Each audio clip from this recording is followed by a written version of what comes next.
Hello, and welcome to the next in a series of podcasts from the Southeast Comprehensive Center. The SECC works closely with the states of Louisiana, Mississippi, Alabama, Georgia, and South Carolina to provide access to information, models, and materials that facilitate implementation of and compliance with NCLB.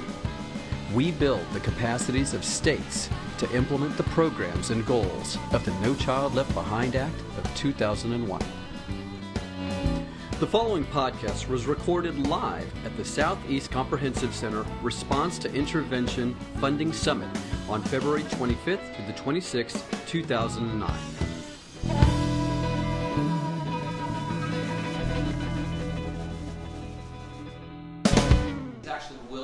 David Tilley. If you ever see anything I wrote, it'll say William on it, but I go by my middle name, which is David, because my folks don't want me to have to go through life as Billy Tilley. So that's me. A little bit about myself. I'm a school psychologist by training. We and I have been working on RTI-ish stuff since about 1988. Have kind of worked at multi-levels in the system. I started out as a practicing school psychologist. I'm a school psychologist by training. Then went and worked at Iowa State at the university. From there, I went to work at the State Department for about 8 years, and then came back to an intermediate unit. I work at Heartland Area Education Agency in central Iowa. We serve 54 publics and about 36, 37 accredited non-pubs, roughly about a quarter of the kids in the state of Iowa. So we're a pretty big operation. And we provide educational services, media services, special education, support and related services, a whole bunch of other stuff. What am I going to do today? Well, I've got about an hour and a half worth of stuff I'm going to say in 30 minutes, so I'm going to say every third word, and it'll get us through. Yesterday, we heard the regulatory perspective. We heard the fiscal, and I thought they did a fantastic job. That's the clearest I've ever heard those concepts laid out. They did an absolutely fantastic job. But I'm gonna go on record right up front to say I'm not a fiscal person. That's not my background. I'm a program guy. And so yesterday we heard sort of from the policy level down. Today I'm going to talk from the ground in schools up, and I'm hoping that we'll be able to meet in the middle. And I think we can. So I'm going to come at it from more of a programmatic perspective than from a fiscal perspective. So what am I going to try and do today? I'm going to try and talk a little bit about our current funding models, where they come from, and their impact on instruction. Talk a little bit about why we're challenged, or at least our experience in Iowa, which may mirror yours, principles for thinking about funding, and then some practical strategies to get this done in schools in ways that don't end up sending us to IEP prison. I also want to encourage us to think outside of the box. The reality is the significant problems we have today can't be solved at the same level of thinking with which we created them. I'm going to kind of wear my heart on my sleeve. In our current context, we all need to talk about all kids. Historically, we've been able to say my program, your program, somebody else's program. NCLB changed all that. I don't know if your principles are similar to our principles, but our principals don't care too much anymore about whether this kid's ELL or migrant or at risk or IEP or fill in the blank. What they want to know is this kid proficient? Because they've got AYP that they've got to deal with. And the issue is NCLB changed the world, and then with the reauthorization of IDEA, the game we're now playing, the reason we're here is despite our best efforts, there's still lots and lots of kids that aren't making it academically or social emotionally. And, who was it that defined insanity as doing the same thing repeatedly and expecting different outcomes? We can't do that anymore. We've got, 30, in the case of IDEA, 30 plus years. In the case of ESEA, 40 plus years of experience doing what we've always done. And, the wisdom of Groucho, doctor, it hurts when I do this. What's the punchline? Then don't do that. So we got to do something different. So, we've historically spent a lot of time sorting kids into a lot of adult-created, and I mean this with respect, but instructionally irrelevant categories. The fact that a kid is an IDEA kid, this kid's got specific learning disability, tells you absolutely nothing about what and how to teach this kid successfully. The fact that a kid's a Title I kid tells you absolutely nothing about what and how to teach the kid. And if we're going to get to outcomes, we've got to get to instruction. It's as simple as that. So the key to all is every. Some themes from yesterday. Yesterday we heard about Title I, Title III, IDEA.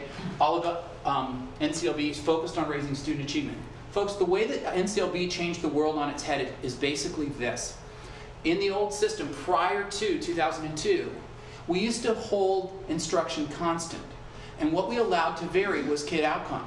We basically allowed student achievement. We had some kids that were real high performers, some kids that were low performers, and most kids in the middle. What NCLB did was flip that equation on its ear.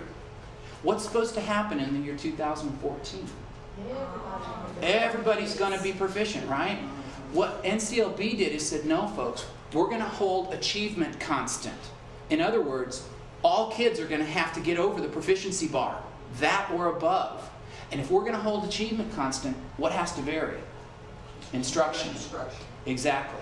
So the equation flipped when NCLB came into place. We heard some themes yesterday. So all of the programs are focused on raising student achievement. That's the prize. So that's the game we're playing now. It's no longer making sure that the money's going just to the right places for the right kids and the right... That's important, and I'm not saying that we shouldn't do that. What I'm saying is that's necessary but not sufficient. The game is outcomes. Federal funds have to support, not supplant, and there's lots of possibilities. So the question is, so what are the possibilities and how do we get them in place so that we don't end up getting ourselves in hot water fiscally? So that's really the game we're playing. Richard Feynman was a physicist, and he said the best way to predict the future is to invent it. It's also true if we don't learn from our past. We'll repeat it. Now, what has our past been? There's this fellow at the University of Minnesota, this guy named Maynard Reynolds. He's this great academician, student of change, student of schools. And he talks about how the programmatic history of education in America. We all know, the history of, the one-room schoolhouse, schools being a community enterprise and things growing out from there. But K-12 education is the center of our universe. And here's how it has grown over time. He uses this term. It's a wonderfully academic term. He says that schools have grown up through the process of disjointed incrementalism. Love that term. And here's what he means. Basically, our system has grown up over time through the process of program creation. So somebody somewhere in some schools would say, hey, here's a group of kids. And they have needs that are somehow different from other groups of kids. So people lobby, and they go and they meet with legislators, and if they're lucky, they get a bill. And that bill goes through, and if they're really lucky, that bill gets voted into law. Well, when the bill gets voted into law, what happens to us? We get a new program. A new initiative. We get a new program with new rules and new guidelines of who can get these monies, who can use them, how can we use them. We get a new administrative responsibilities, and sometimes we get money, sometimes we don't. But the reality is, if this is K-12 education, over the years, this is what's happened to us. So we get talented and gifted, we get migrant, we get Title I, we get all the titles. We can go all the way through the titles, special ed, at-risk, ELL, fill in the blank. But basically what's happened is we've got these things tacked on to K-12 education.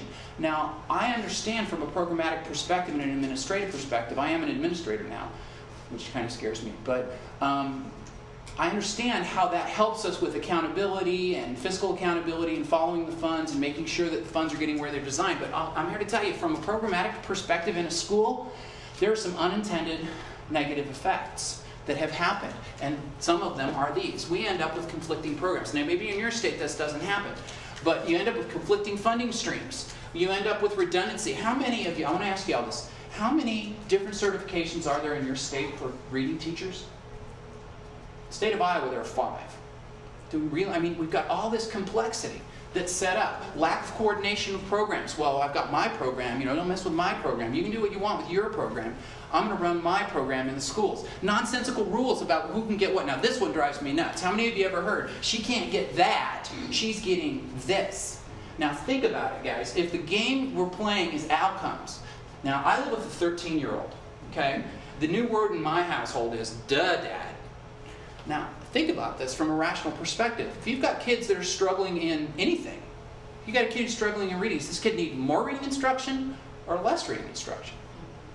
This is pretty straightforward. They need more. And we've got to figure out how we're going to get the more to them in a way that's directly matched to their instructional needs. So saying, well, they can get this program, they can't, that just drives us nuts in schools, because we've got all these rules about what we can and can't do, and we're trying to manage it and all. And it creates extreme complexity in administration and implementation of programs. And I'm here to tell you, it's expensive.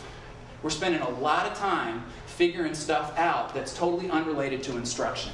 Our system can't bear that anymore. Our system just can't bear that anymore. So take-home point number 1. We used to think that the needs of the kids here were different than the kids' needs here, which were different than the kids' needs here. And if you put this in reality, all of those circles overlap, folks. Students' needs do not, and we've got 30 years of research on this, students' needs do not vary typologically by group. Students' needs vary continuously by program area. So you have kids that have reading needs. You have kids that have math needs. You have kids who have social emotional learning needs. They vary continuously. That's where we got the triangle, and I'll talk about that in a minute.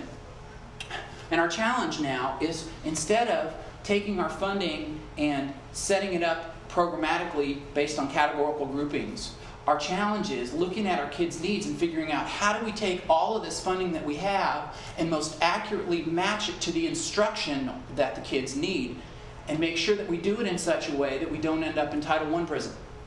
So that's the game we're playing. The game here is buying outcomes for kids. So when I say they don't vary typologically, what do I mean? Well, I mean, like, let's just take reading, for example. I mean that some kids come to school reading. We get to take credit for those kids.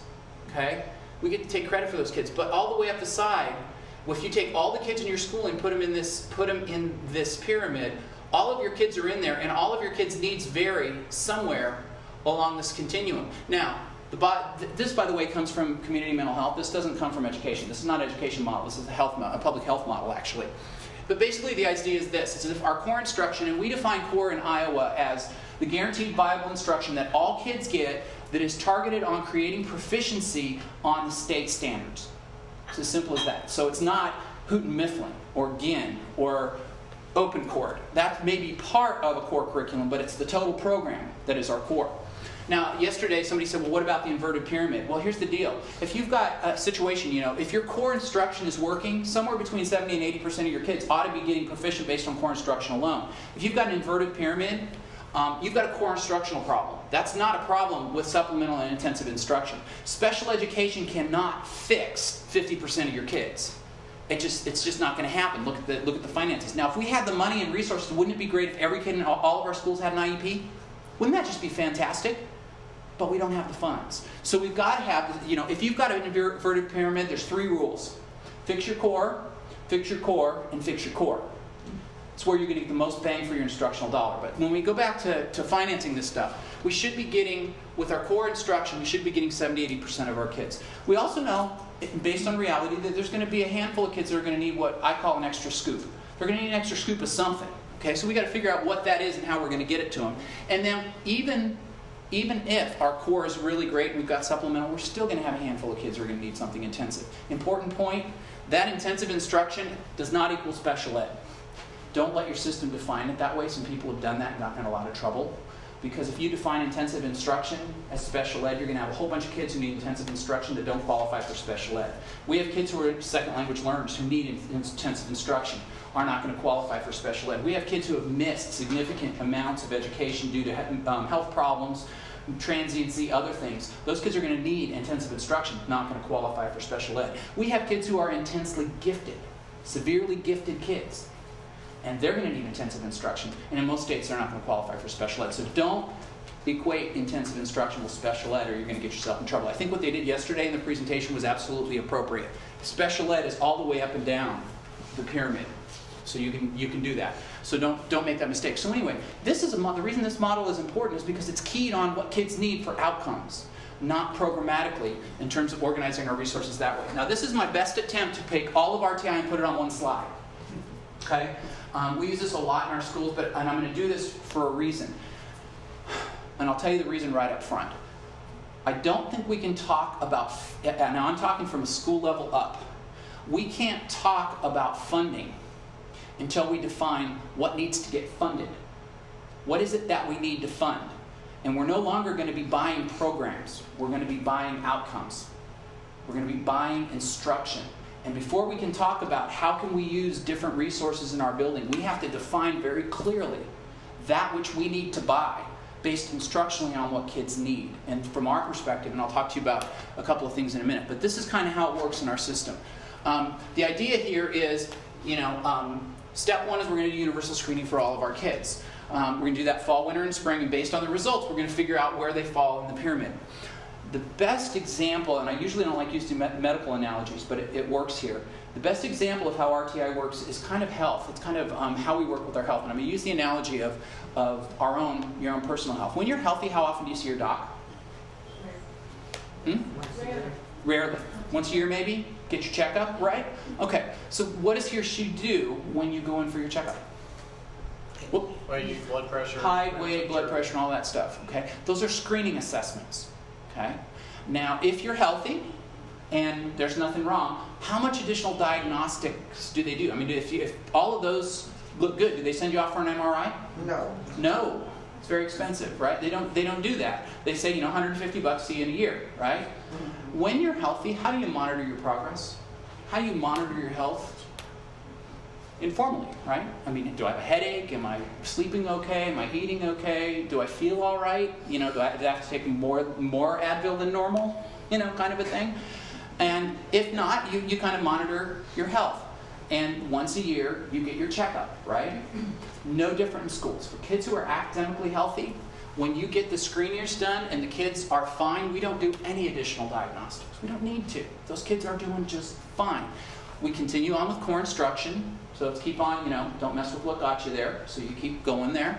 And then finally, for kids at the end of, once a year, we've got informal ways of monitoring their academic and behavioral health over time. We've got classroom assessments. We've got grades. And then once a year, they're going to get their accountability assessment. And in Iowa, that's the Iowa Test Basic Skills and Iowa Test Educational Development. No different than what happens in medicine. Okay, now you woke up in the morning and your knee is all swollen up. Uh-oh. Going to go and see your doc, right? Okay, what's the doc going to do now? They're going to do some additional diagnostics. Important question, why? Why is the doctor doing the diagnostics? This is interesting because my sister's a physician. We've had these debates. But what exactly is the doctor doing when he or she orders diagnostic tests? We teach 8th graders to do this, by the way. Trying to find the source of the problem. Source of the problem. They're hypothesis testing.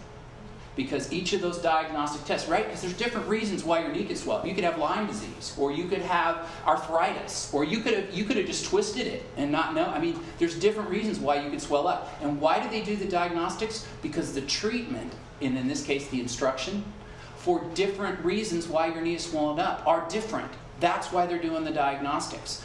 Now let's say that they found out you have arthritis. And they put you on some pretty heavy-duty arthritis medicine. How frequently are you going to see the doctor now compared to when you're healthy? More frequently or less frequently? More. Now, what's the doctor going to do when you go see him or her? They're going to do two things.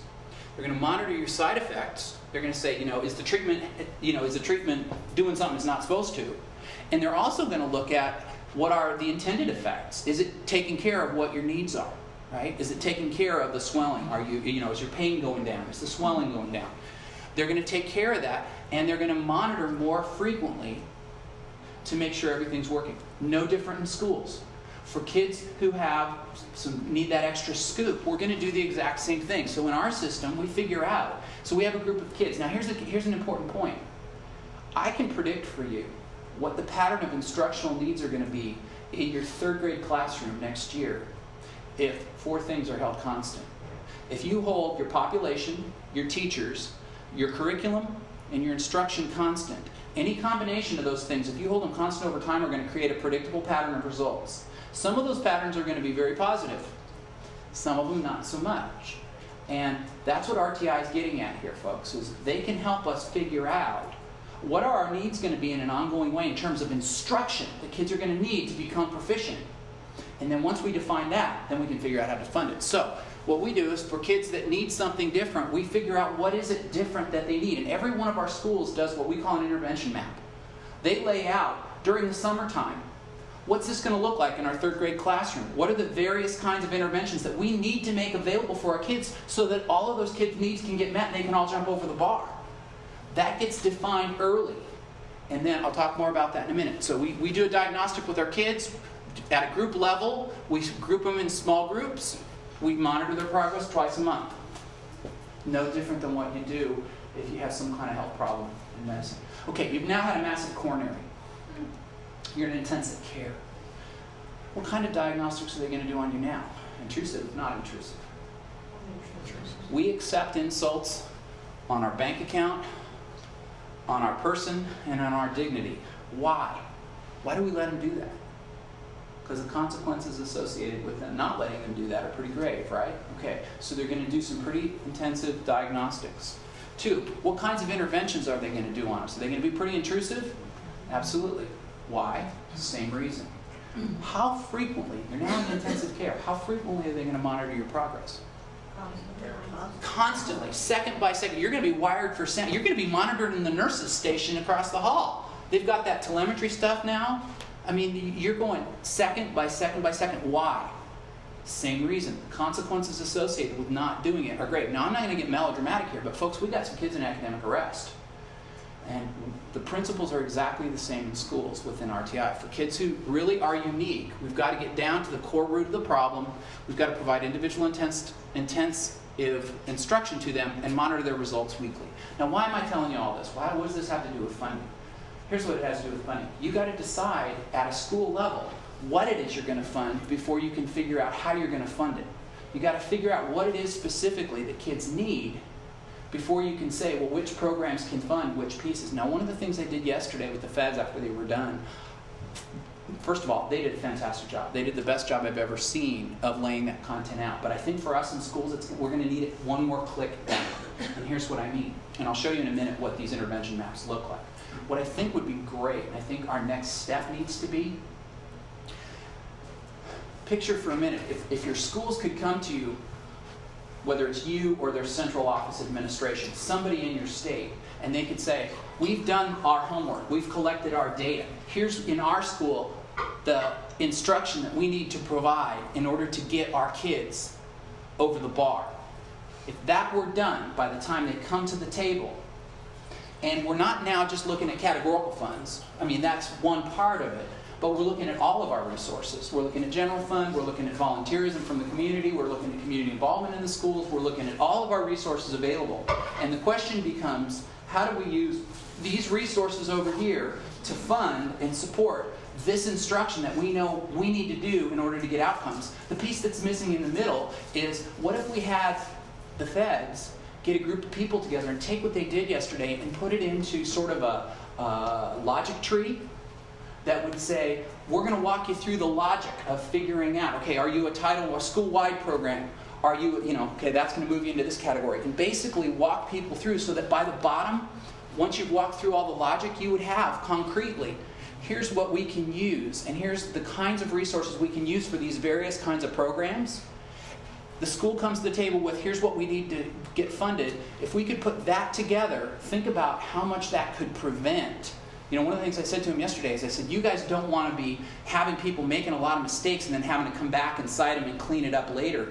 Let's fix this on the front end. And they were really pretty excited about that. And I think if you got some good fiscal people together with some program people, in a couple of days you could knock something like that out. Lay out what's the logic, and then you could go from the general, which they were able to present, down into the specific within each building. And I think that's going to be our next step. But you've got to match those things in the middle. So anyway, that's all of RTI. Take-home point number 2, something we learned, how you fund RTI? Don't fund RTI. We made a big mistake early on. We funded RTI as a separate program. RTI is not a program. RTI is a framework for schooling. And our rule is, now I'm not saying that you're not going to have funding to promote professional development on putting the framework in place and all that stuff. What I'm saying is, if you create a person that's the RTI guru, our experience was, if you do that, what ends up happening when the funding goes away, the person goes away, the program goes away. So what we've done is took a lot of money, all of our money, and we've plowed. Now, I'm not saying there aren't people in the system who are funded to coach, who are funded to do professional development. They absolutely are, but they're not new people. They're people that are already in the system. We're not creating the RTI office over here next to the Title I and Special Ed office. So it's not like a siloed program that way. I've already talked about that. Another conceptual shift we have to look at is we're no longer buying programs. We're not buying teachers to run programs. We're buying outcomes. We're buying instruction. And that instruction has to be defined locally by what the kids need in that school. Now, what do I mean by that? A couple more points and I'll show you in a minute. RTI, our assumption is RTI can't cost more.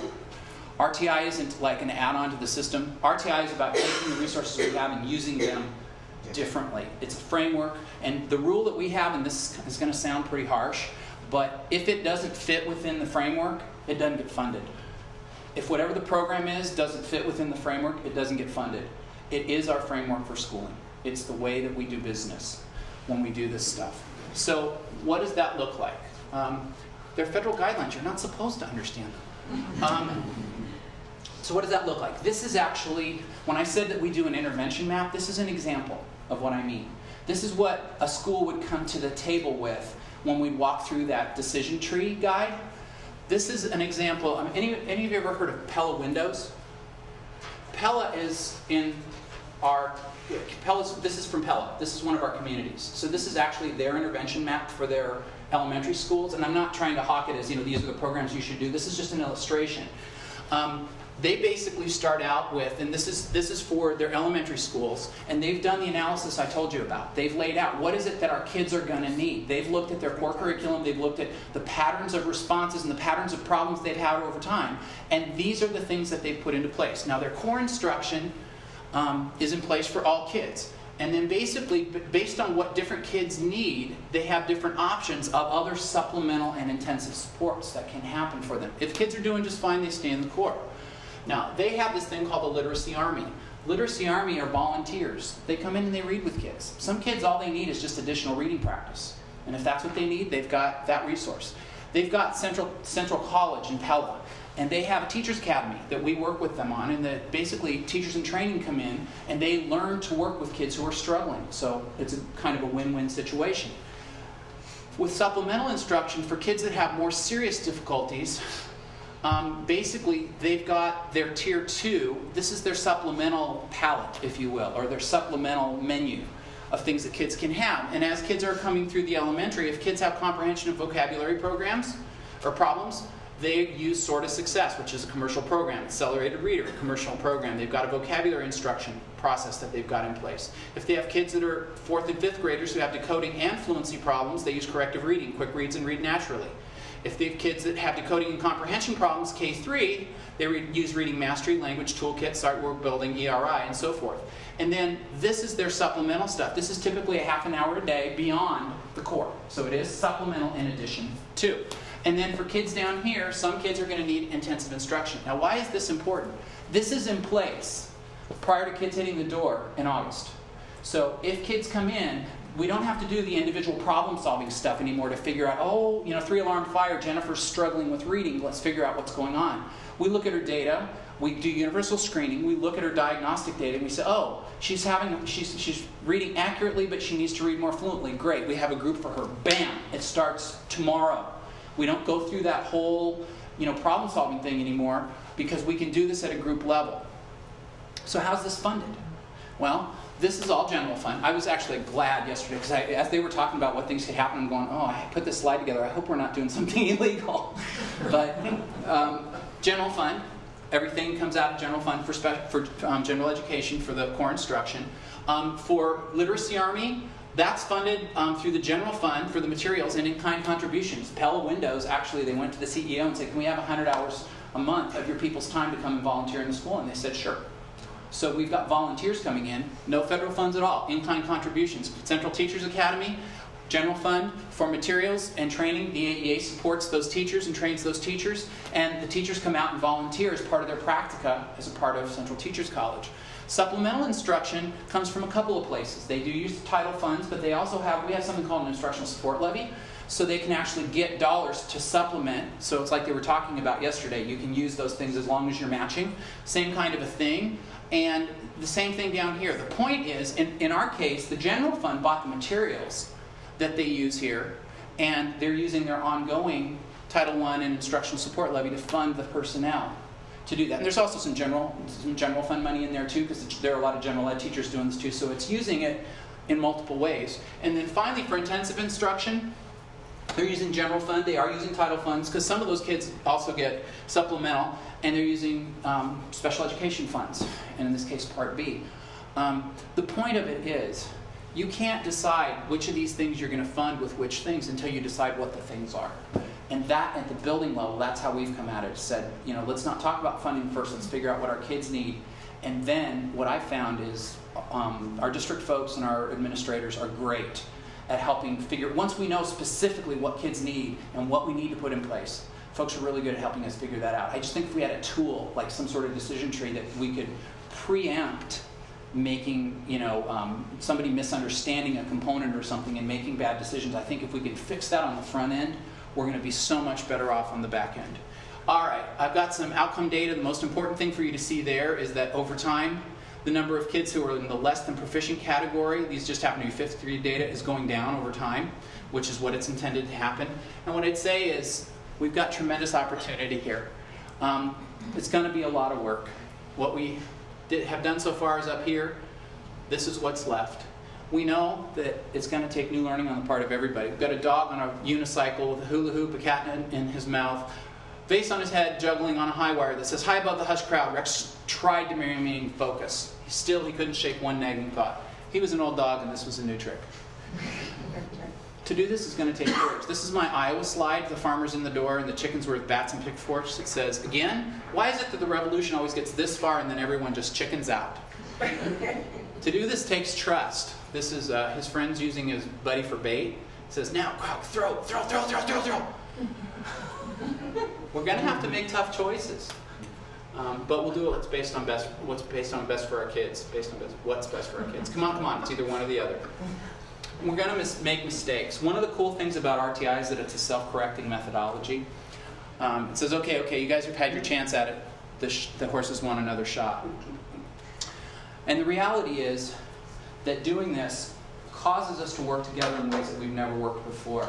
I'll tell you, we've had the great opportunity to work in places where this process has really worked well and it's taken off. We've also had the opportunity to work in some places where candidly it's crashed and burned. And I'll tell you, the thing we've learned about the difference between the places where it's really worked and the places that it hasn't has been leadership. And I think we all have a chance to be leaders in this. And I'll leave you today with my favorite definition of the word leader. It comes from Joel Barker's book, Future Edge. A leader is a person that you follow to a place you wouldn't go yourself. 30 minutes is as good as I could do. Thanks.